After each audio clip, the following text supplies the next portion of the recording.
Giridhar sir, actually మనం గత వారం మనం మాట్లాడుతూనే ఉన్నాం ట్రంప్ పైన, ఆయనని చంపడానికి ఏదైతే ఒక అటెంప్ట్ జరిగిందో ఆ అంశం గురించి మనం మాట్లాడుతూనే ఉన్నాము. అందులో కీలక అంశాల గురించి మాట్లాడుతున్నాము. సో ఇప్పుడు ఏమైందంటే ట్రంప్ రేటింగ్స్ ఒక్కసారిగా పెరిగిపోయాయి యుఎస్ లో. అండ్ బైడెన్ ఎక్కడ పోయాడు, బైడెన్ మిస్ అయిపోయాడు అనేది మొన్నటి దాకా ఒక 2 రోజులు ట్విట్టర్ లో ట్రెండింగ్ లో నిలిచింది. అండ్ బైడెన్ కనిపించట్లేదు అన్న మాటలు కూడా వినిపించాయి. కోవిడ్ వచ్చింది అదంతా. తర్వాత అఫ్ కోర్స్ అవన్నీ కాదని తేలింది. మొత్తానికి ఇప్పుడు బైడెన్ ఒక కీలకమైన సంచలనమైన ప్రకటన చేశారు. బైడెన్ తాను రేసు నుంచి తప్పుకుంటున్నానని చెప్పారు, అధ్యక్ష రేసు నుంచి. అండ్ ఆ స్థానంలోకి ఇప్పుడు కమలా హ్యారిస్, ఏదైతే వైస్ ప్రెసిడెంట్ గా ఉన్నారో కమలా హ్యారిస్, ఇప్పుడు నామినేషన్ వేస్తున్నారు. So basically US presidential elections లో డెమోక్రటిక్ అభ్యర్థిగా కమలా హ్యారిస్ తెరపైకి వచ్చారు. కమలా హ్యారిస్ ఆల్మోస్ట్ ఇంకా ఆవిడే అధ్యక్ష రేసులో ఉండే అవకాశం కనబడుతోంది. కాబట్టి ఇంకా డెమోక్రటిక్ డిబేట్స్ అవన్నీ ఉన్నాయి. But yes, Trump versus Kamala Harris అన్నట్టుగా ఇప్పుడైతే వాతావరణం కనబడుతోంది. సో ఫస్ట్ బైడెన్ వైదొలుగుతున్నప్పుడు చేసిన స్పీచ్ కానివ్వండి, ఆయన మాట్లాడిన విధానం కానివ్వండి, కమలా హ్యారిస్ మాట్లాడిన విధానం కానివ్వండి, ఒకసారి ఈ ఈ వారం రోజుల్లో అమెరికన్ ఎలక్షన్స్ కి సంబంధించిన పరిణామాల గురించి ఒకసారి మీ విశ్లేషణ వినిపిస్తారా? జో బైడెన్ ఎప్పుడైతే ఆయన డొనాల్డ్ ట్రంప్ తోటి ఆ ప్రెసిడెన్షియల్ డిబేట్ లో పార్టిసిపేట్ చేశారో ఆ రోజే ఆయన కాలం అయిపోయింది, ఇంకా ఆయన దిగిపోవాల్సి వస్తుంది అని అందరు విశ్లేషకులు చెప్పారు.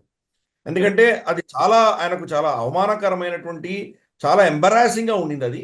ఆయన యొక్క వార్ధక్యము, తర్వాత ఆయనకు ఉన్నటువంటి కాగ్నిటివ్ ఎబిలిటీస్, ఆయనకు ఏం జరుగుతుందో అర్థం కానటువంటి పరిస్థితుల్లో ఆయన మాట్లాడుతున్నది, ఆయన మాటలు దొల్లడము, ఆయనకు సరిగా ఏ పదాలు వాడాలో తెలియక మాట్లాడడము, ఇవన్నీ కూడా దేశం అంతా చూశారు, ప్రజలందరూ చూశారు.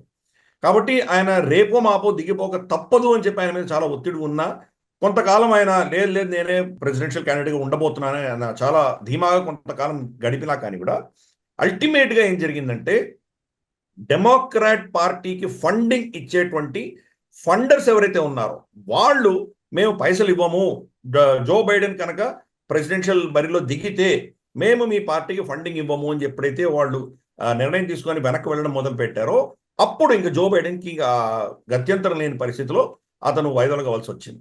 ఈవెన్ లాస్ట్ మినిట్ దాకా కూడా తను సపోర్ట్ చేస్తున్నటువంటి ఒబామా, బరాక్ ఒబామా, తన భార్య మిషేల్ ఒబామా కూడా ఫైనల్గా మీరు వైదొలిగితే బాగుంటుంది అని చెప్పి సజెషన్ ఇవ్వడంతో ఇంకా గత్యంతరం లేక ఆయన వెళ్ళిపోవాల్సి వచ్చింది. కానీ ఆయన ఏం చేశారంటే కమలా హ్యారిస్ని తను ఎండార్స్ చేస్తూ వెళ్ళిపోయాడు. కమలా హ్యారిస్ తన వైస్ ప్రెసిడెన్షియల్ క్యాండిడేట్ కాబట్టి ఈవిడకే ఇవ్వాలి అని. ఎందుకంటే దీంట్లో 2-3 ఉన్నాయి. ఆగస్టు 19వ తారీఖున డెమోక్రాట్ నేషనల్ కన్వెన్షన్ జరగబోతోంది. అంతవరకు వేచి ఉండాలా? అప్పుడు ఓపెన్ కన్వెన్షన్లో మనం వీళ్ళందరూ డిసైడ్ చేసి ఒక 10 మంది క్యాండిడేట్లో ఎవరిని నిర్ణయిస్తారు, ఇంత రాద్ధాంతం అవ్వకుండా ముందస్తుగానే ఆవిడ పేరు ఆయన ఎండార్స్ చేసేసరికి ఏమైందంటే, ఆవిడకి ఒక లీడ్ రావడంతో ఈ నెల రోజుల వ్యవధి కూడా కొంత కలిసి వచ్చే దిశగా ఆయన ప్రయత్నం చేశారు. ముందుగా చాలామంది ఆవిడని ఎండార్స్ చేయలేదు, నాన్సీ పెలోసి కానీ ఒబామాలు కానీ వీళ్ళందరూ ఫస్ట్ ఒక 2-3 రోజులు ఎండార్స్ చేయలేదు ఆవిడని. మెల్లిమెల్లిగా క్రమేపీ ఒకరొకరు ఎండార్స్ చేసుకుంటూ వెళ్ళడం జరిగింది. తను కూడా చాలా కష్టపడింది, చాలా మంది దగ్గర ఫోన్లు కాల్ చేయడము, ఒత్తిడి తీసుకురావడము, ఇవన్నీ ప్రయత్నాలు చేసింది. అలాగే ఎవరైతే మేము పైసలు ఇవ్వము ఈ పార్టీకి అని చెప్పారో వాళ్ళు మళ్ళీ ఈవిడకి ఫండింగ్ ఇవ్వడం మొదలుపెట్టారు. గత వారంలో ఆవిడకి $100 మిలియన్ పైబడి ఆవిడకు ఎలక్షన్ ఫండింగ్ రావడం జరిగింది అది. సో కాబట్టి క్రమేపీ ఆవిడ క్యాండిడేచర్కి బలం చేకూరుతూ వెళ్ళింది అది.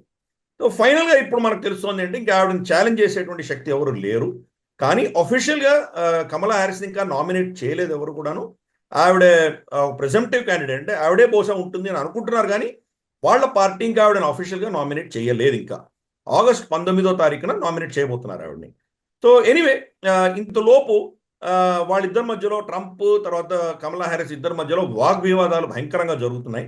ఆవిడ స్పందన ఫస్ట్ రియాక్షన్లో ట్రంప్ వస్తే యాజ్ యూజువల్ మనకు కార్బన్ కాపీ, రాహుల్ గాంధీను కాంగ్రెస్ ఏం చెప్తోందో కమలా హ్యారిస్ ఎగ్జాక్ట్గా అదే చెప్తోంది. ట్రంప్ వస్తే కనుక ఇక్కడ తానాషాయి వచ్చేస్తుంది, డిక్టేటర్షిప్ వస్తుంది, ఫ్యాసిజం వస్తుంది, ఇంకా దేశం అంటూ ఉండదు, ఎవరికి హక్కులు ఉండవు, స్వతంత్రం ఉండదు, ఇటువంటివన్నీ మాట్లాడడం మొదలుపెట్టింది. ఆల్రెడీ ట్రంప్ 4 సంవత్సరాలు ఆయన హయాం చూసాం కదా ఏమైందో. ఎంతటి ప్రెసిడెంట్ అయినా కానీ ఆయన అకౌంట్ని పర్మనెంట్గా ఒక ప్రైవేట్ కంపెనీ ఫేస్బుక్ లేకపోతే ట్విట్టర్లో సస్పెండ్ చేయగలిగారంటే ప్రెసిడెంట్కి ఎంత పవర్స్ ఉన్నాయో మనకు తెలుస్తుంది కదా అక్కడ. అయినా కానీ ఆవిడ ఒక నెరేటివ్ బిల్డ్ చేసేటువంటి ప్రయత్నం చేస్తుంది ఆవిడ. ఎట్టి పరిస్థితుల్లో కూడాను ట్రంప్ రానివ్వకూడదు, ట్రంప్ అంటూ వస్తే కనుక మనకి ఈ ఇబ్బందులన్నీ ఉండబోతున్నాయని చెప్పి ఆవిడ కొంత బెదిరించేటువంటి ప్రయత్నం ఆవిడ చేస్తోంది. సో చూద్దాం. అల్టిమేట్లీ ఇప్పుడైతే ఇంకా వాళ్ళిద్దరి మధ్యలోనే ఈ ఎన్నిక అన్నది ఉండబోతోంది అని స్పష్టమైపోయింది. ఆ, ట్రంప్ కూడా యాజ్ యూజువల్ ఇప్పుడు కమలా హ్యారిస్ కనుక గెలిచిందంటే కనుక ఈ దేశంలో అన్నిటికంటే మాక్సిమం లెఫ్టిస్ట్ భావజాలం ఉన్నటువంటి ప్రెసిడెంట్గా ఆవిడ నిలిచిపోతుంది. ఈ దేశానికి చాలా భయంకరమైనటువంటి పరిస్థితులు రాబోతున్నాయని ట్రంప్ కూడా వార్నింగ్ కూడా మొదలుపెట్టారు. అంటే దేశంలో మొత్తం ఒక విధమైనటువంటి వర్టికల్ చీలికంటూ మనం చూస్తున్నాం ఈరోజు. ఇనిషియల్ గా ట్రంప్ మీద దాడి జరిగినప్పుడు ట్రంప్కి సింపతి రావడం అనేది మనం చూసాము. తర్వాత ఇప్పుడు కమలా హ్యారిస్ ని నామినేట్ చేసిన తర్వాత ఆవిడకు కొంత సపోర్ట్ ఎక్కువ పెరిగినట్టు మనం చూస్తున్నాము. ట్రంప్ కమలా హ్యారిస్ కి మధ్యలో ఒక 2 పాయింట్స్ డిఫరెన్స్ వ్యత్యాసంతో కమలా హ్యారిస్ ముందంజలో ఉంది అని చెప్తున్నారు. చాలా ఇంట్రెస్టింగ్ అనిపించింది. నిజమేనా అంటే 2-3% పాయింట్ అనేది మనం చెప్పలేము, ఎందుకంటే ఇది చాలా తక్కువ శాంపుల్ తీసుకొని వీళ్ళు ఫోన్ కాల్లో దాంతో వీళ్ళు సర్వే చేస్తారు కాబట్టి ఒక 2% అటు కావచ్చు ఇటు కావచ్చు, 2-3%. కాబట్టి ఆ మార్జిన్ ఆఫ్ ఎర్రర్లోనే ఉన్నది. కాబట్టి ఎవరు ముందున్నారు ఎవరు వెనకాల ఉన్నారని చెప్పడం చాలా కష్టము. కమలా హ్యారిస్కి ఉన్నటువంటి అడ్వాంటేజెస్ ఏంటంటే జో బైడెన్కి ఏవైతే నష్టాలు ఉన్నాయో అవన్నీ కూడా ఆవిడకి అడ్వాంటేజ్గా తయారైంది. మొట్టమొదటిది ఆవిడ వయస్సు, ఆవిడ ఇంకా 60 ఏళ్ళు దాటలేదు ఆవిడకి. కాబట్టి అంటే వయసులో డొనాల్డ్ ట్రంప్తో కంపేర్ చేసి చూస్తే కనుక ఆవిడ కనీసం అంటే ఒక జనరేషన్ ఇంకా ఆయనకంటే చిన్నది కాబట్టి ఆవిడకి ఆ అడ్వాంటేజ్ తప్పకుండా ఉండదు. అలాగే మనకు జో బైడెన్ యొక్క కాగ్నిటివ్ ఎబిలిటీస్ ఏంటో మనం చూసాం. ఆయనకు ఏం మాట్లాడదో తెలియనటువంటి పరిస్థితి. అలా కాకుండా ఈవిడ స్పష్టంగా మాట్లాడగలుగుతోంది కాబట్టి ఆ అడ్వాంటేజ్ కూడా ఆవిడకు ఉన్నది. ప్లస్ ఎస్పెషలీ డెమోక్రాట్ పార్టీలో ఉన్నటువంటి భావజాలం ఏదైతే ఉందో, మనం డైవర్సిటీ ఉండాలి అనుకున్నటువంటిది డైవర్సిటీ. ఈవిడేమో స్త్రీ, రెండవది నల్ల జాతి, తర్వాత ఆసియాన్ దేశాల నుంచి వచ్చినటువంటి బ్యాక్గ్రౌండ్ కూడా ఆవిడకున్నది. గతంలో అటార్నీగా ఉన్నది. ఇవన్నీ ఆవిడకి బ్యాక్గ్రౌండ్ ఉన్నాయి కాబట్టి కొంత ఆవిడకి జో బైడెన్ కంటే కూడా ఎక్కువ సపోర్ట్ అనేది మనకు చూస్తున్నాం అక్కడ. కానీ ఎటొచ్చి ఆవిడ ప్రైమరీలో ఎక్కడ గెలవలేదు, డెమోక్రాటిక్గా ఆవిడ గెలవలేదు. అంటే మామూలుగా వాళ్ళకు ఉన్నటువంటి డెమోక్రాటిక్ ప్రాసెస్లో ప్రతి స్టేట్లో డెలిగేట్స్ నామినేట్ చేస్తేనే ప్రెసిడెన్షియల్ నామినేషన్ వస్తుంది. అది అటువంటిది ఏమి జరగకుండా ఆవిడ సడన్ గా ప్రెసిడెన్షియల్ నామినీ అంటే కనుక డెమోక్రసీని ఎవరు కాలు రాశారో నిజంగా ఇది మనం అర్థం చేసుకోవాలి. డెమోక్రసీకి సంబంధం లేకుండా ఆవిడ ఈరోజు నామినేషన్ వచ్చిందంటే ఆవిడ డొనాల్డ్ ట్రంప్ని నువ్వు డెమోక్రసీని నాశనం చేస్తామని చెప్పడంలో చాలా విడ్డూరంగా అనిపిస్తుంది మనకు. అది పెద్ద హిపోక్రసీ, వీళ్ళిద్దరి మధ్యలో జరుగుతున్నటువంటి హిపోక్రసీ అది. ఎస్ సార్, యాక్చువల్లీ ఇప్పుడు కమలా హ్యారిస్ కి సపోర్ట్ బేస్ ఎంత అనేది question. Basically Obama even Biden తప్పుకుంటున్నట్టు ఆయన ప్రకటించిన తర్వాత ఒబామా చాలా గొప్ప దేశభక్తుడు బైడెన్ అని చెప్పి ఆయన మాట్లాడారు. అండ్ చాలా అంటే కానీ కమలా హ్యారిస్ ప్రస్తావన అసలు తీసుకురాలేదు. ఒకటి. రెండు, బైడెన్ ఫ్యామిలీ సోర్స్ ప్రకారం తెలిసిన విషయం ఏంటంటే ఒబామాకి అసలు కమలా హ్యారిస్ అభ్యర్థిత్వం అనేది ఇష్టం లేదు అని న్యూయార్క్ టైమ్స్ లో ఒక స్టోరీ రాశారు. అండ్ ఒబామాకు నిజంగా కూడా ఈమె ఇన్కాంపిటెంట్ అనే భావనే ఉంది అన్నట్టుగా అక్కడ వ్యాఖ్యానం నడుస్తుంది. ఇక మరోవైపు బిల్ క్లింటన్ కావచ్చు, హిల్లరీ క్లింటన్ కావచ్చు కమలా హ్యారిస్ ని పూర్తిగా సపోర్ట్ చేస్తూ ఉన్నారు. అండ్ నాన్సీ పెలోసి ఎవరైతే హౌస్ స్పీకర్ ఉన్నారో తను కూడా ఈమెకి సపోర్ట్ చేస్తూ ఉన్నారు. ఇక అన్నిటికంటే ముఖ్యమైనది జార్జ్ సోరోస్ పూర్తిగా కమలా హ్యారిస్ కి మద్దతుగా నిలుస్తున్నట్టుగా కనబడుతుంది. ఆయన కొడుకు కూడా చాలా అనేక సందర్భాల్లో కమలా హ్యారిస్ కి అనుగుణంగానే మాట్లాడుతున్న సందర్భం. సో ఇప్పుడు జార్జ్ సోరోస్ ఎవరు నిలబడ్డా డెమోక్రటిక్ పార్టీకి సంబంధించి వాళ్ళకు పూర్తిగా సపోర్ట్ చేస్తాడు అనేది ఒక అభిప్రాయమా? ఇప్పుడు ఒబామా సపోర్ట్ చేయకపోవడాన్ని ఎలా చూడాలి? అంటే ఇది ఇంకా ఇనీషియల్ గా ఇప్పుడిప్పుడే ఉంది కాబట్టి ఈవెన్ మిషెల్ ఒబామా కూడా అభ్యర్థిత్వం విషయంలో పట్టుగా ఉన్న టైంలో ఆయన కొంత మౌనం వహిస్తున్నారా అనేది ఇంకో ప్రశ్న. సో ఫైనలీ కమలా హ్యారిస్ కి పూర్తి మద్దతు ఉందా అసలు డెమోక్రాట్స్ నుంచి? మోరల్లెస్ వచ్చిందని చెప్పుకోవాలి. లాస్ట్ సమర్థించింది ఒబామాను, మిషెల్ ఒబామా ఇద్దరు ఫోన్ చేసి నేను సమర్థిస్తున్నామని వాళ్ళు చెప్పడం జరిగింది. కాబట్టి ఎండార్స్మెంట్ వచ్చేసింది వాళ్ళ దగ్గర నుంచి కూడా. క్రమేపీ దాంట్లో ఒక విధమైన కన్సాలిడేషన్ జరుగుతున్నది. సరే, జార్జ్ సోరోస్ లాంటి వాళ్ళకి వాళ్ళ అజెండానే ముఖ్యం, వ్యక్తులు ఇంపార్టెంటే కాదు వాళ్ళకి. మొన్నటిదాకా కమలా హ్యారిస్ వాళ్లకు నచ్చని పరిస్థితుల్లో జో బైడెన్ ని సమర్థిస్తాము అనుకున్నటువంటి వాళ్ళు కూడా ఈరోజు ఆవిడకి ఎందుకు సపోర్ట్ చేస్తున్నారంటే వాళ్ళ అజెండాని ముందుకు తీసుకువెళ్ళడానికి ట్రంప్ వస్తే వాళ్ళ అజెండా నాశనం అవుతుంది అని భయపడుతున్నటువంటి వాళ్లకు ఈవిడ ఒక ఆశగా కనిపిస్తోంది కాబట్టి ఆవిడ సపోర్ట్ చేస్తున్నారు. జార్జ్ సోరోస్ అజెండా ఏంటి? ఆ సమాజం కుప్పకూలాలి, ఆ సమాజం సర్వనాశనం అవ్వాలి, సమాజంలో అతలాకుతలమైనటువంటి పరిస్థితులు రావాలి, అస్థిరత్వంలోనే వాళ్ళు దాన్ని కంట్రోల్ తీసుకోవచ్చు అన్నటువంటి ఒక భావజాలంతో అన్ని దేశాల్లో అతను ఇన్వెస్ట్మెంట్ చేశాడు. అమెరికాలో అదే పరిస్థితి.